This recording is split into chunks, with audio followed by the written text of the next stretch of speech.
A principios del siglo V a.C., los persas eran la más poderosa nación del mundo.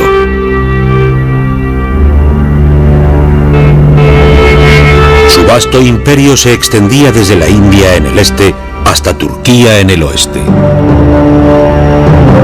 Pero más allá de su frontera occidental, el pequeño estado democrático ateniense estaba ganando poder.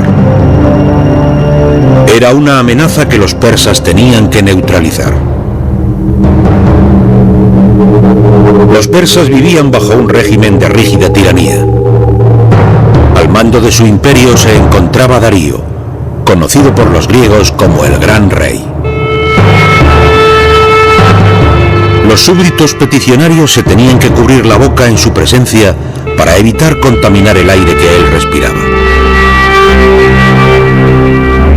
Para Filípides y los demás atenienses, ser derrotados por Darío y los persas significaría la desaparición de su cultura y su modo de vida. Hay una enorme diferencia cultural entre los griegos y los persas. Los griegos enfatizan la libertad. Los persas harían más hincapié en la obediencia. Es una lucha entre libertad y esclavitud.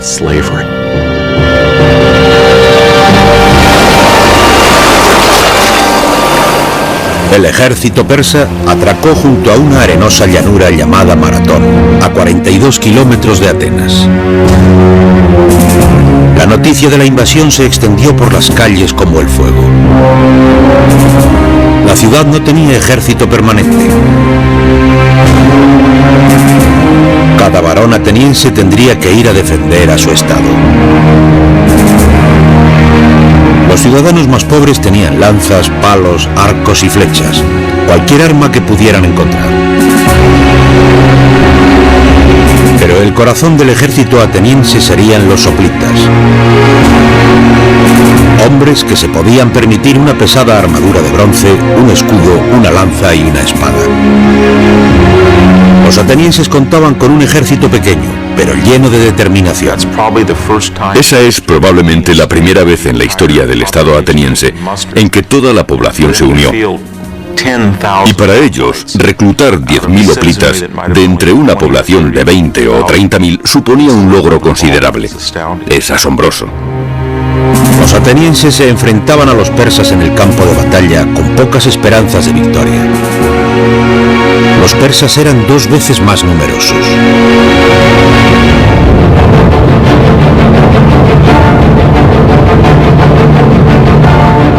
La desesperada misión de Filípides era correr para conseguir la ayuda de uno de los rivales locales de Atenas, el estado griego de Esparta.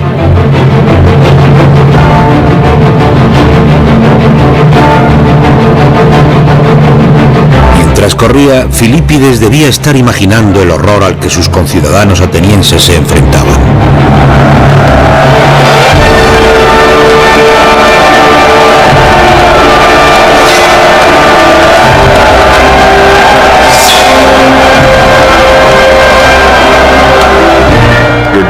Estás esquivando las lanzas de los hombres que tienes delante y detrás de ti. Probablemente no las podías ver ni oír, solo sentías la presión.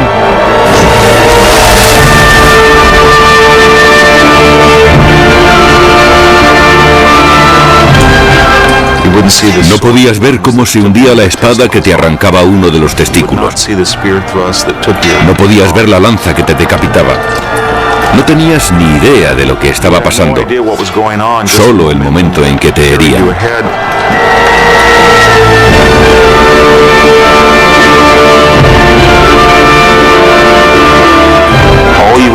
Y te dabas cuenta de que tenías que continuar y seguir apuñalando y permanecer en pie y esperar que los demás también hicieran lo mismo.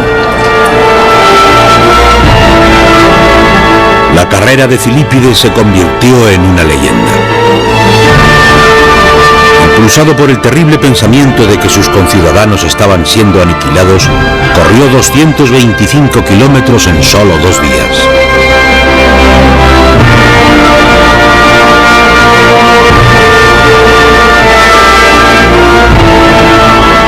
Pero la misión de Filípides terminaría en fracaso. La ayuda le fue negada.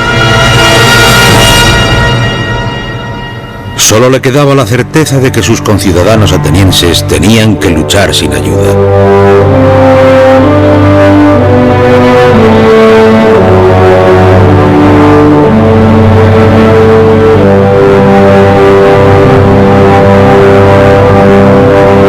Filipides jamás se hubiera imaginado que lograrían una gloriosa victoria.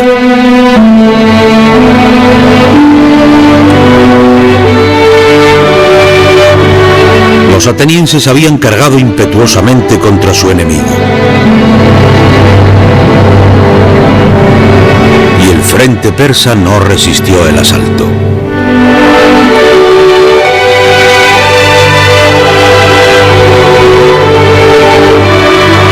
Los atenienses aniquilaron a 6.000 persas en aquel fatídico día para Darío.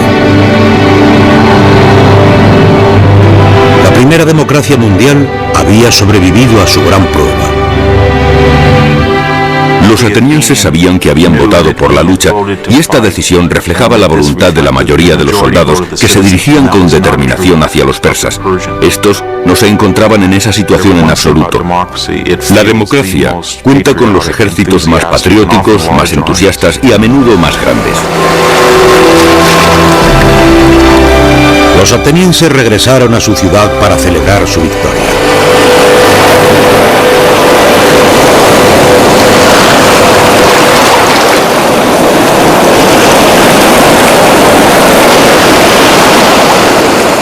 Entre ellos había uno para quien la guerra solo acababa de comenzar.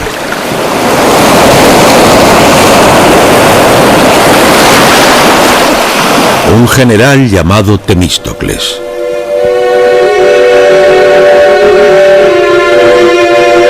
Temístocles había luchado en el campo de batalla de Maratón.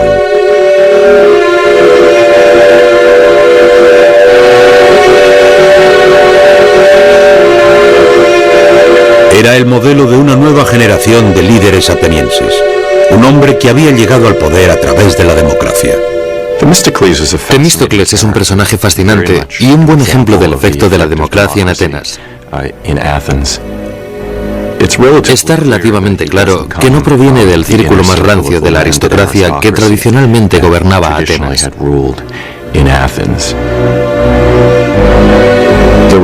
Había historias que hablaban de su carácter bastante quisquilloso, dado que no había tenido una educación aristocrática ni en música ni en poesía, por ejemplo. De hecho, eso le incitó a demostrar que podía ser tan bueno como cualquiera que hubiera ido a una buena escuela.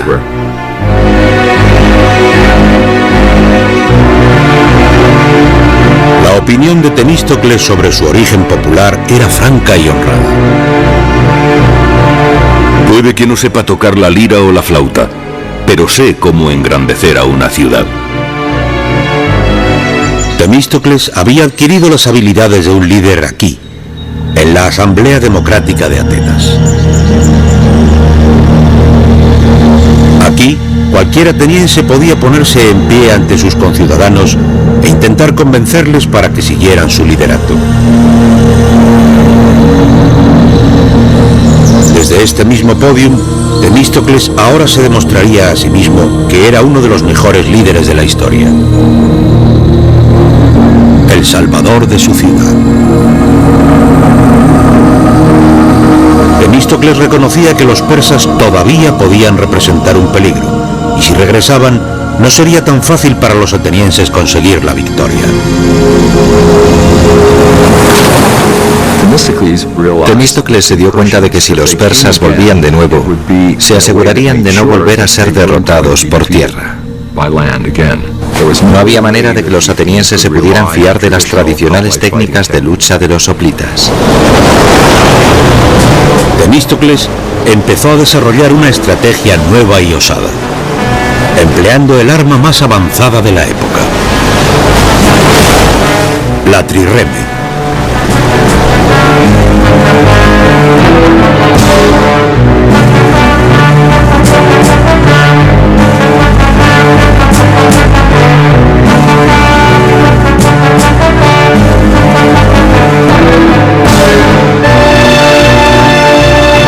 Las trirremes habían sido desarrolladas por el Estado griego de Corinto, los mejores armadores del mundo antiguo.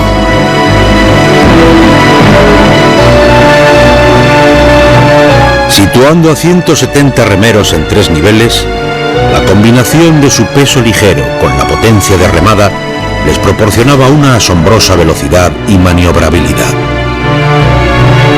No había ninguna otra nave como esta. En términos contemporáneos, una trireme es un misil. El objetivo de una trireme es chocar contra el barco enemigo. Es un arma muy estrecha, muy ligera, muy brillante y muy rápida. Pero estas triremes también eran excesivamente caras. Y la visión de Temístocles, de una vasta armada ateniense, no se hubiera hecho realidad si no hubiera sido por un golpe de suerte.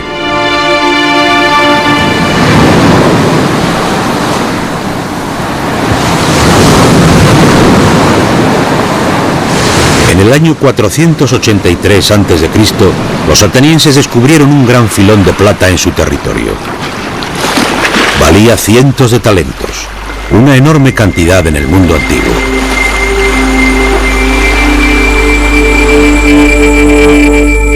Los atenienses querían repartirse estas nuevas riquezas halladas.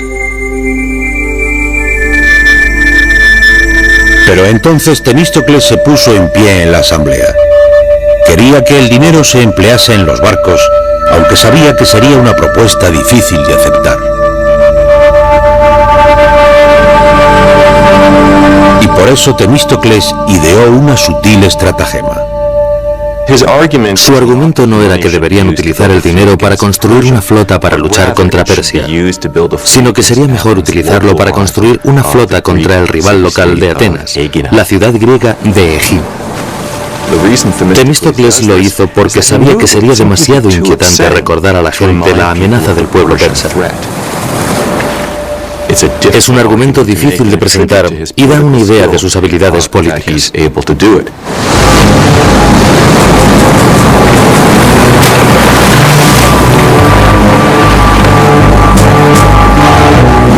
Temístocles convenció a los atenienses para que construyeran la mayor fuerza naval de Grecia.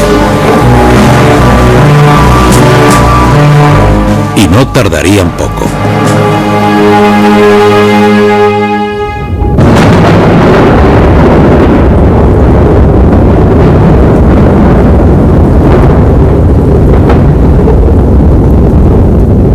El gran rey persa Darío murió en el año 486 a.C.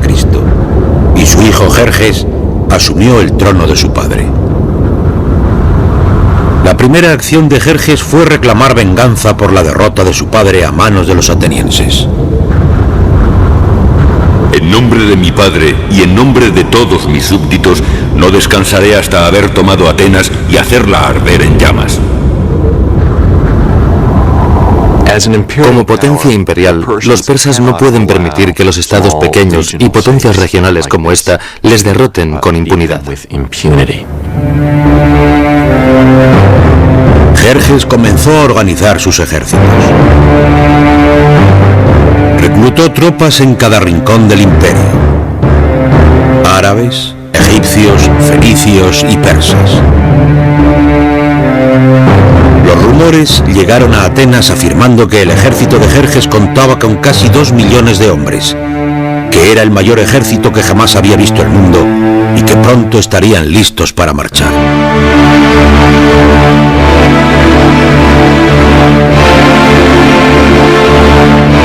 Por fin, en la primavera del 480 a.C., las noticias ciertas llegaron a Atenas. El ejército persa se dirigía a Grecia.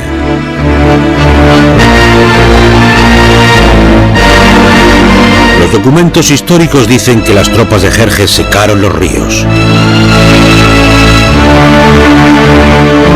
pisotearon los campos, destrozando las tierras mientras marchaban hacia Grecia. Jerjes confiaba en la victoria. Debemos extender el imperio de Persia para que sus fronteras sean el propio cielo de Dios, para que el sol no mire hacia ninguna tierra que no sea nuestra. Cuando los griegos se dieron cuenta de que los persas les estaban invadiendo de nuevo, el terror se apoderó de todo el país. Para los atenienses, que sabían que serían el primer objetivo de Jerjes, este parecía ser el fin. El pánico se apoderaba de la ciudad y dirigieron su mirada a los dioses. Enviaron a un mensajero al oráculo para averiguar su destino.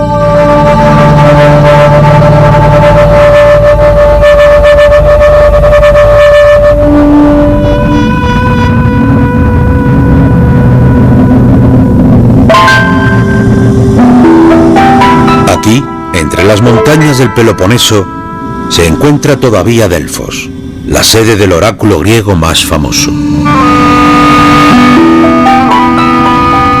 Construida ante un vasto abismo en la montaña, de la cual fluye todavía una fuente sagrada, aquí venían los griegos para descubrir su futuro.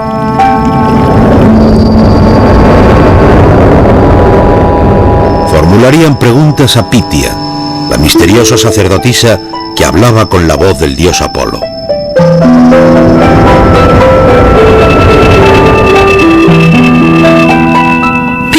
La gente venía de todo el mundo griego para consultar a Delfos, y a veces también venían de fuera de la Hélade. Se le consideraba el centro del universo. El ónfalos, el centro del mundo, era Delfos. Hacían preguntas sobre su vida privada, el tipo de preguntas cuyas respuestas la gente necesita saber. Los arqueólogos han descubierto copias de las preguntas formuladas a estos antiguos oráculos. ¿Ha robado Aristos la lana del colchón? Avión pregunta: ¿qué debería hacer para tener hijos laboriosos? Hace 2500 años, mientras los atenienses subían por este camino, su pregunta era sencilla y solemne. ¿Qué podían hacer para salvarse?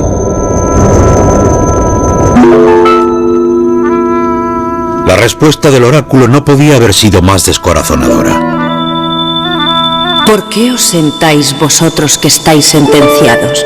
Volad hasta el fin de la tierra. Todo está devastado por el fuego y el dios de la guerra acabará con vosotros. Cuando este mensaje llegó a Atenas, la Asamblea Democrática se alborotó. Parecía que hasta los dioses les habían abandonado. Pero Temístocles se negó a dejarse ganar por el pánico. Se había temido este momento desde la batalla de Maratón. Mandó de nuevo a los enviados a Delfos para una segunda profecía. Aunque todo sea tomado, Zeus, el que todo lo ve, concede que el muro de madera no falle.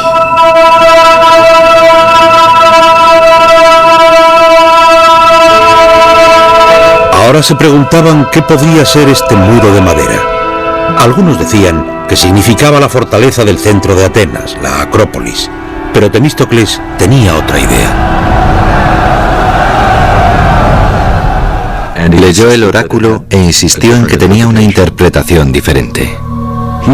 Que los barcos eran la barricada de madera que sería la clave de nuestro éxito.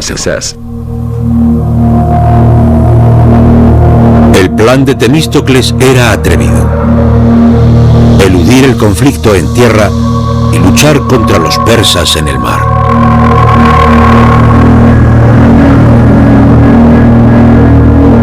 Ordenó la evacuación de Atenas por primera vez en la historia. Esta orden de evacuación, tallada en una tabla expuesta públicamente, todavía se conserva y fue descubierta en la parte trasera de una cafetería griega. Los atenienses deben enviar a sus hijos y mujeres al pueblo de Troecen. Todos los hombres deben embarcar en los 200 barcos que se han preparado para luchar contra los bárbaros. Temístocles ordenó que su flota de trirremes se reuniera en Salamina, una pequeña isla alejada de la costa ateniense. La estrategia de Temístocles es extraordinaria, no solo porque es innovadora y osada, sino porque requiere un gran autosacrificio por parte del pueblo ateniense. Quiere que cada hombre, mujer y niño abandone su casa y posesiones para ir al exilio.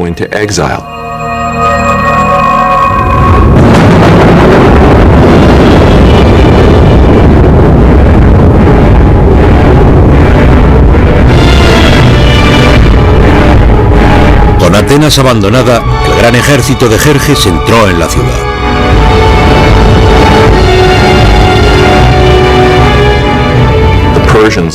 Los persas entraron y llegaron hasta la Acrópolis, el símbolo de Atenas.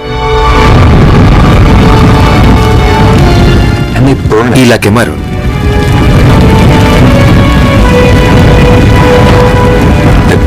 Quemaron los templos y desde Salamina podías ver cómo subía el humo.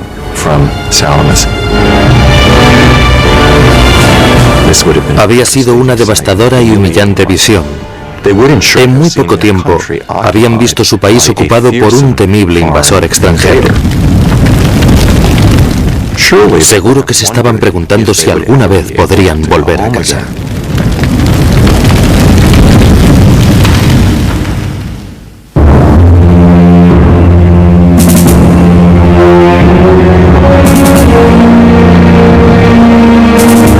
Cuando la noche cayó, Temístocles se reunió con los líderes de los otros estados griegos en la isla de Salamina. Ellos también habían congregado aquí a sus flotas, que eran mucho más pequeñas que la ateniense. Sus correos se habían informado que los persas no solo habían tomado Atenas, sino que también habían reunido una gigantesca flota 4 veces mayor que la del ejército griego. Pero los planes de Temístocles seguían en pie. Temístocles se aferra a sus armas y planea derrotar a los persas en el mar. Quiere luchar en este estrecho brazo de mar entre la isla de Salamina y la tierra firme ateniense.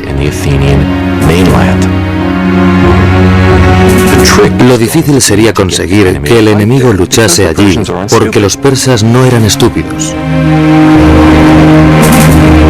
Temístocles envió a su sirviente a Jerjes con un mensaje aparentemente traicionero. Los griegos tienen miedo y planean huir. Están peleando entre sí y no ofrecerán resistencia. En este momento tienes la oportunidad de conseguir un éxito incomparable. Y tan impaciente estaba Jerjes por conseguir la victoria que cayó en la estratagema de Temístocles. Jerjes pone en formación a sus almirantes. Estos embarcan y pasan toda la noche remando. Envían a un contingente al desfiladero del este, el estrecho, e intentan bloquearlo.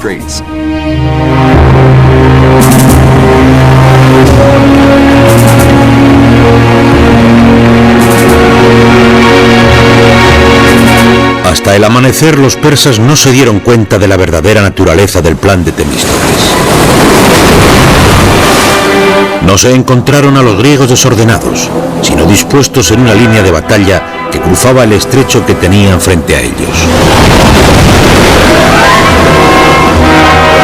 Habían conseguido que la flota persa penetrara tanto en el estrecho que no tenía espacio para maniobrar. Las poderosas trirremes griegas arremetieron contra ellos sin misericordia. El dramaturgo griego Esquilo luchó en la batalla y vivió para relatarlo. Oíamos por todas partes esta voz de exhortación. Avanzad, hijos de Grecia, salvad a vuestra tierra de la esclavitud, salvad a vuestras esposas, salvad a vuestros hijos. Este día la causa común de todos demanda vuestro valor. Las fuerzas griegas embistieron a la acorralada flota persa.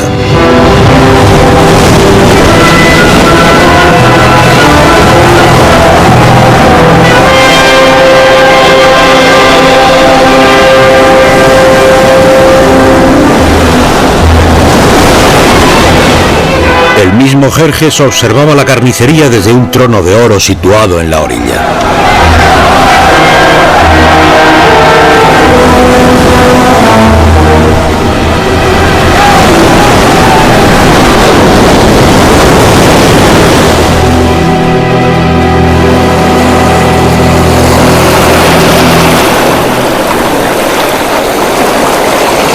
Al final de la batalla, los persas habían perdido 200 barcos. Para los griegos era una victoria extraordinaria y decisiva. La victoria de Salamina es muy importante para Grecia y para los atenienses. Destroza a la armada persa. Ya no pueden garantizar los suministros a su ejército, ni pueden garantizar la seguridad del rey, que inmediatamente debe regresar a Asia Menor si todo va bien. En palabras más prácticas, el juego ha terminado y los griegos han ganado.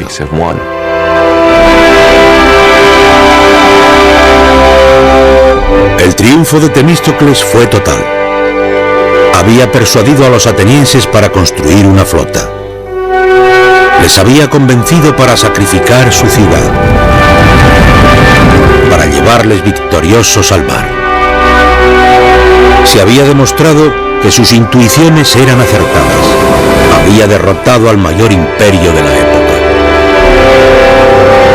Y ahora colocaba a Atenas en una posición desde la que podía construir su propio imperio.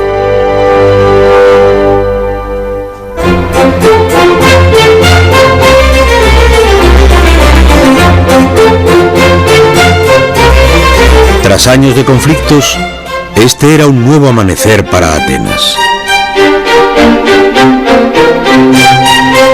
Exaltada por la victoria, equipada con la mayor flota del Mediterráneo oriental, la pequeña democracia comenzó a crecer.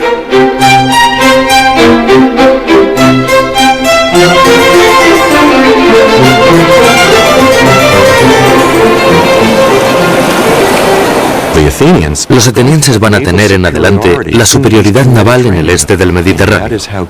Así de grande es su victoria sobre la flota persa. Y este momento era suyo. Antes, como ya saben, los atenienses dirigían la confederación naval, pero ahora están en el camino de convertirse en una superpotencia.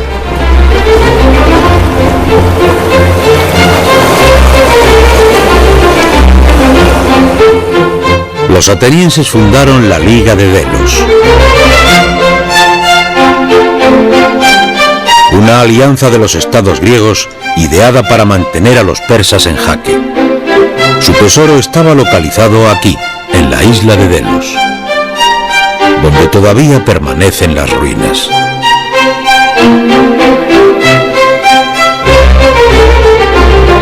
Hacia el 450 a.C., esta liga tenía más de 200 estados miembros, pero Atenas era el líder indiscutible. La Liga de Delos se había convertido en el imperio de Atenas, aunque el nombre fuera diferente.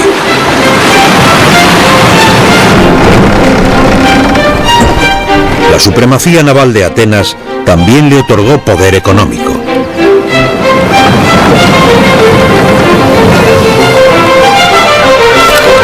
Se convirtió en una ciudad situada en el centro de una vasta red comercial. Los bienes de todo el Mediterráneo iban a parar a sus puertos. En su apogeo, Atenas era la gran manzana, o si quieres, el gran olivo del Mediterráneo oriental. Constantes idas y venidas de los negociantes. Los muelles estaban llenos de gente hablando en diferentes lenguas.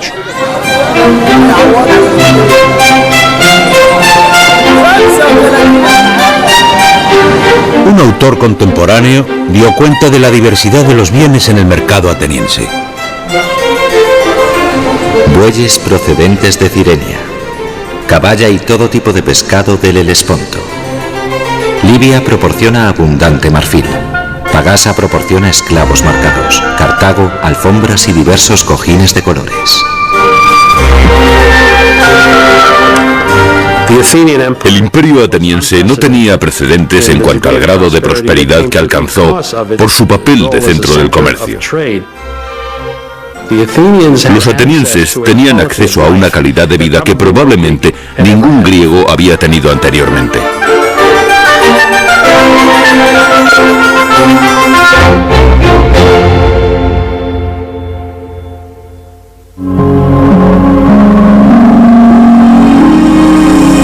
Atenas alcanzó la supremacía económica y política a gran velocidad. Después de la batalla de Salamina, se convirtió en la potencia dominante del Mediterráneo oriental en menos de una generación. Y en el corazón de la ciudad todavía descansa su único sistema de gobierno, la democracia. El sistema de votación usando piedrecitas, hojas de olivo o las manos que decidían cada aspecto del gobierno de la ciudad.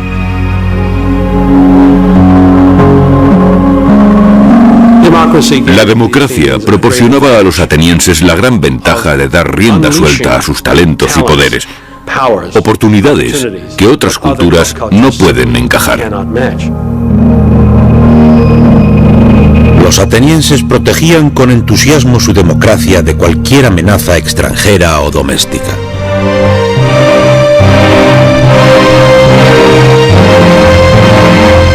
Una vez al año, cada ciudadano escribía un nombre en un trozo de cerámica denominado ostraca y lo metía dentro de una vasija en la asamblea.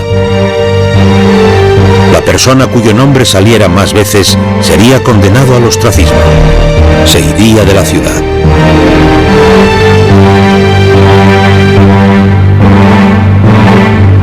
Así es como los atenienses protegían su gobierno, expulsando a cualquier persona que creyeran que podía llegar a ser demasiado poderosa. La democracia ateniense podía señalar a cualquier ciudadano, incluso al héroe más grande de la guerra. El mismo Temístocles también se vio atacado.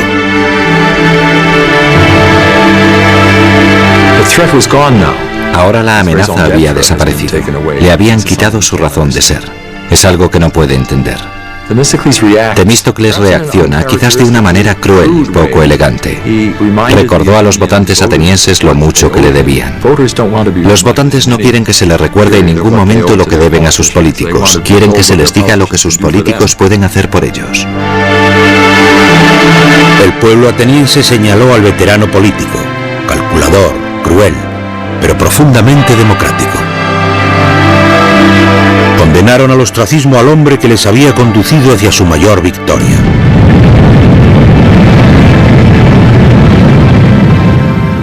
Temístocles había sido condenado al ostracismo, creo que porque veían que había crecido tanto que no le cabían las botas.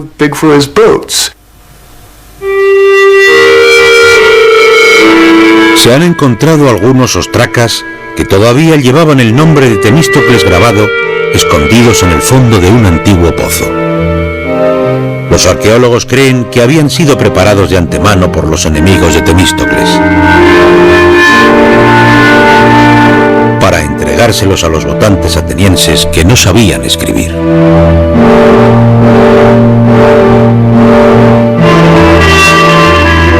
Temístocles jamás se recuperó de esta humillación. Pasó el resto de sus días vagando de estado en estado, muriendo finalmente en el exilio en Persia, el país cuya derrota había sido su mayor triunfo.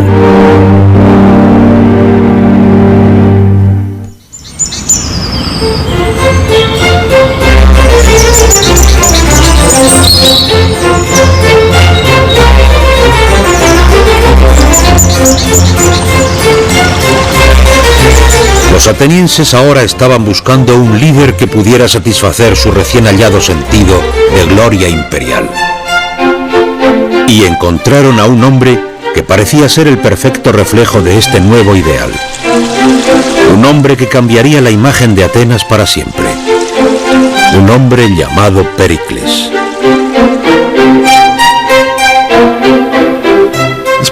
Probablemente no hay otra figura tan importante en la historia de la Grecia clásica como la de Pericles. Él llevó a Atenas a la mayor altura de su poder y de sus logros artísticos. Era la figura que apropiadamente se asociaba con el hecho de llevar a la democracia ateniense a su clímax, a su altura. Pero Pericles no era un demócrata tan natural como Temístocles, ya que había nacido en una de las familias atenienses más elitistas. Nadie tenía la sangre más azul que Pericles. Su padre era un famoso y exitoso general. Su madre procedía de una de las familias políticas atenienses más distinguidas. Pericles nació con una posición eminente, al contrario que Temístocles.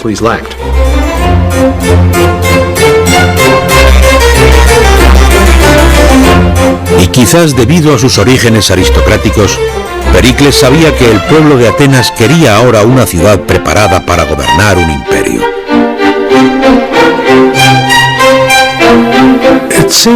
Parece claro que Pericles tenía en mente crear una ciudad cuya grandeza fuera admirada por sus ciudadanos, por todo el mundo griego y por el mundo entero en el futuro.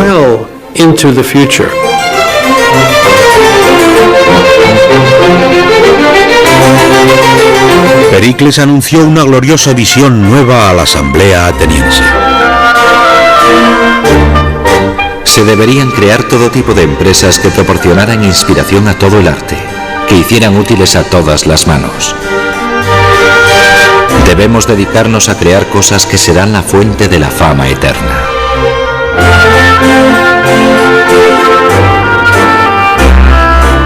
Pericles centró su atención en la Acrópolis, el escarpado pico del centro de Atenas, hogar de la diosa patrona de la ciudad, Atenea.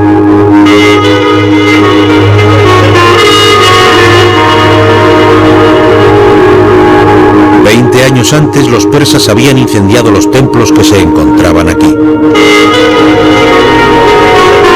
Desde entonces, los atenienses no habían tocado estas ruinas como recuerdo a las víctimas de la guerra.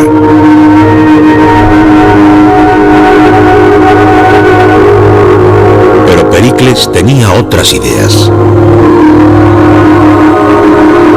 Propuso un plan de reconstrucción masiva. En su centro habría un nuevo Partenón o templo de Atenea, que sería el edificio más asombroso de la antigüedad.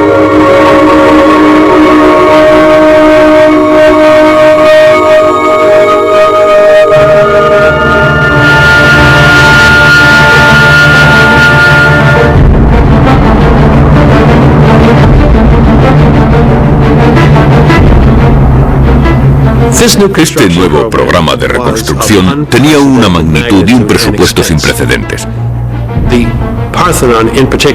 El Partenón en particular era extraordinariamente caro. Estaba lleno de todo tipo de refinamientos arquitectónicos. Pericles previó gastarse unos 5.000 talentos solo el primer año. Un presupuesto total equivalente a más de $1.000 millones de hoy. Su proyecto requeriría 20.000 toneladas de mármol.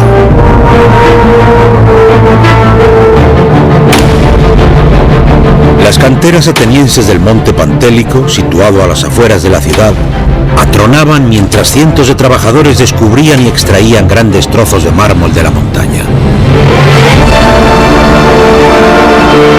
Este templo sería decorado como no se había hecho anteriormente. Participaron escultores y artesanos de todo el mundo griego. Con ellos se encontraba Pericles, ya que el edificio del Partenón era su propio proyecto personal. Seleccionó a los arquitectos, seleccionó a los hombres que diseñaron los planos. Pericles estaba implicado directamente en el proceso de planificación. Algunos protestaron porque estaba engalanando la ciudad como una prostituta. Pero cuando terminaron el edificio en solo 15 años, las críticas se acallaron.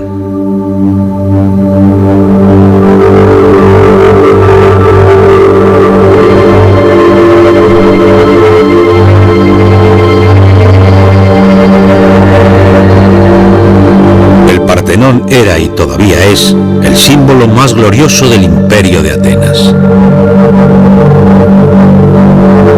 Aquí está el corazón espiritual de la ciudad, señal de su riqueza, poder y genio artístico.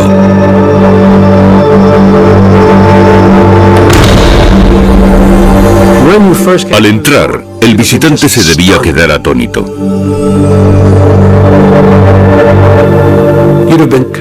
Inmediatamente se enfrentaría a una enorme estatua de Atenea de 12 metros, de oro y marfil colmada de joyas. Creo que la sensación que daba una estatua de ese tamaño y con ese tipo de vestimenta debería ser verdaderamente impresionante.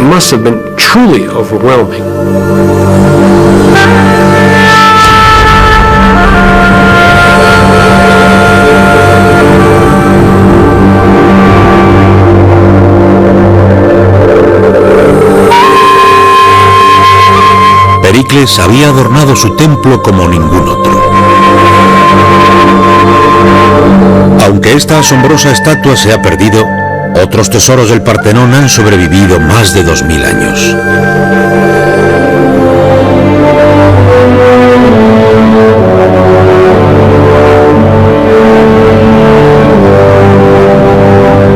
El más famoso es el friso del Partenón.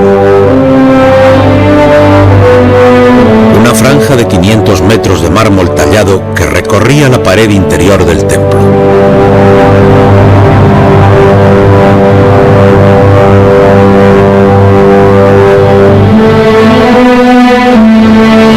El friso del Partenón solo tiene un grosor de 6 centímetros como máximo. En este espacio tallaban filas y filas de personajes, una gran procesión de atenienses gloriosos y elegantes.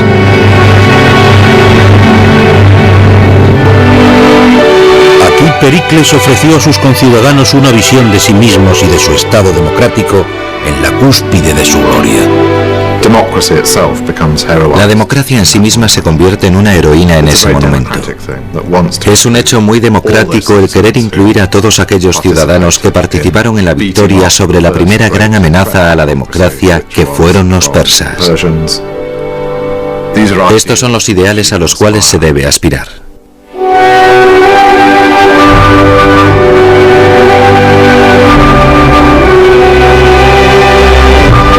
Los monumentos que Pericles construyó para sus conciudadanos atenienses todavía se encuentran en lo alto de la Acrópolis. Siguen siendo el legado más asombroso de la Atenas clásica, de uno de los mayores imperios de la antigüedad. 20.000 toneladas de mármol perfectamente proporcionado y tallado con una precisión milimétrica. Toda la estructura del Partenón está sutilmente diseñada para compensar la distorsión óptica. No hay ni un solo ángulo correcto en todo el templo. Los pilares están hinchados y el suelo curvado, todo para dar la apariencia de perfección. Es un asombroso testamento para los logros de la democracia ateniense.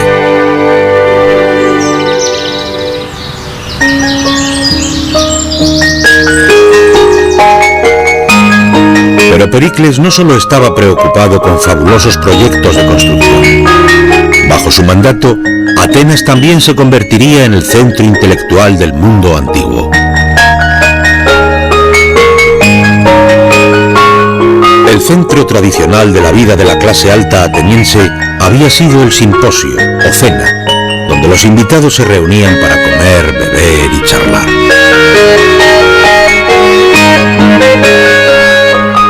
En estos años, Pericles fue el anfitrión de una asombrosa generación de individuos, figuras cuyos logros perfilarían la civilización occidental.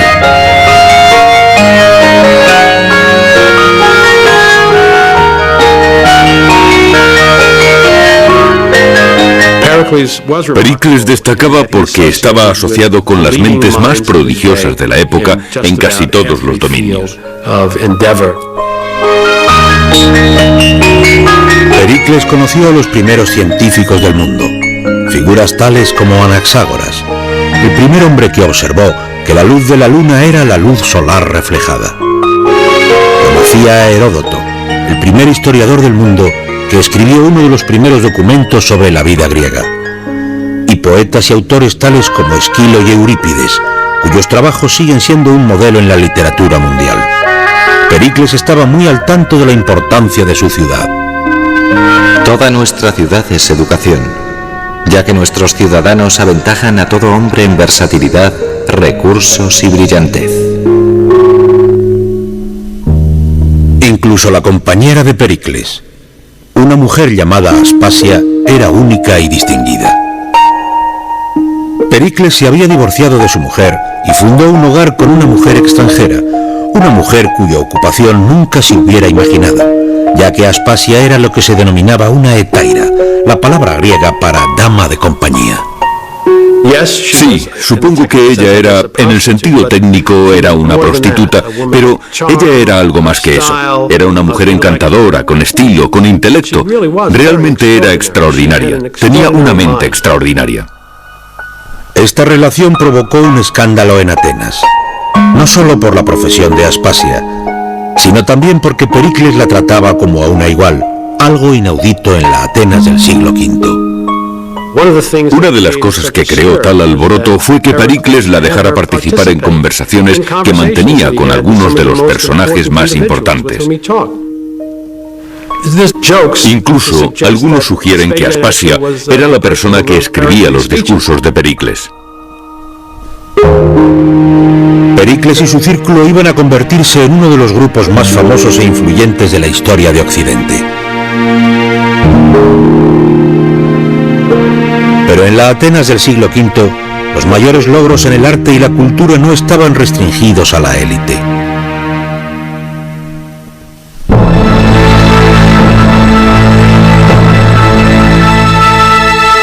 Aquí, a la sombra de la Acrópolis, está situado el primer teatro del mundo. 2 veces al año el pueblo ateniense se reunía aquí para ver un gran festival, un festival de drama. La televisión, el cine y el teatro deben su existencia a este lugar, ya que este es el origen del entretenimiento popular. Hay una gran diferencia entre el teatro antiguo y el nuestro, y es que el primero era increíblemente ruidoso. Escuchamos historias que cuentan cómo abucheaban y silbaban cuando no les gustaba la obra y echaban a los actores del escenario. Pero por otra parte, cuando representaban bien la obra, se metían de pleno en ella y rompían a llorar. Las representaciones favoritas del escenario griego se llamaban tragedias. Se trataba de historias que impactaban tanto como una película de terror contemporánea. Las tragedias contaban historias de grandes hombres que se derrumbaban perdiendo todo lo que poseían. La tragedia griega muestra seres humanos que, aunque eran poderosos, brillantes e inteligentes, eran también incapaces de alterar lo que el destino les había adjudicado. Desde entonces, estas tragedias tienen audiencias fascinadas. Esta pintura del siglo XIX muestra la historia de un mítico gobernante, Agamenón, que fue asesinado por su propia mujer.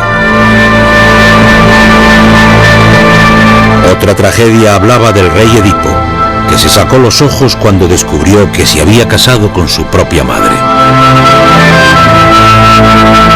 Estos atenienses, nativos de la mayor ciudad de la antigüedad, parecían deleitarse viendo lo frágil que podía llegar a ser la grandeza. No creo que podamos usar la tragedia griega para que nos diga exactamente qué ocurrió en realidad. No es un documento de la vida social ateniense, pero sí que nos lleva directa e inmediatamente al corazón de aquellos atenienses, al tipo de sueños, fantasías, temores y escenarios imaginarios que poseían. El teatro nos cuenta todo eso igual que podía hacerlo cualquier documento de la vida real. Se construyeron teatros en todas las ciudades griegas importantes, en Esparta, Corinto, en la isla de Delos, aquí en Delfos. Atenas era el alma de la revolución cultural que se extendería por todo el Mediterráneo y tendría eco en todo el mundo.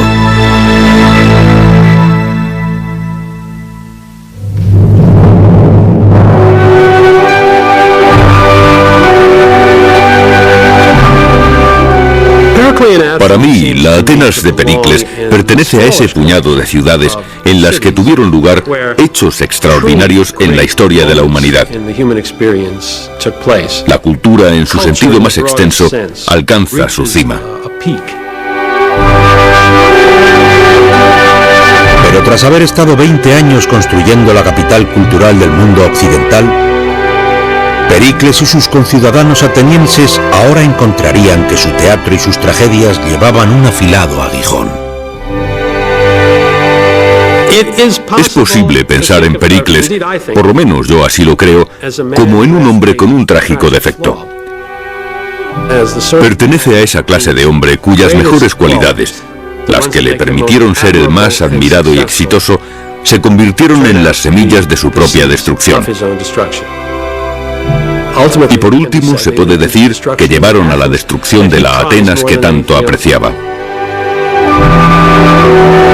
En los años siguientes, Pericles involucraría a su ciudad en la mayor guerra de la historia de la Grecia clásica. La vería devastada por el asedio y la peste. Y él mismo sería víctima de un destino típico de cualquier héroe trágico.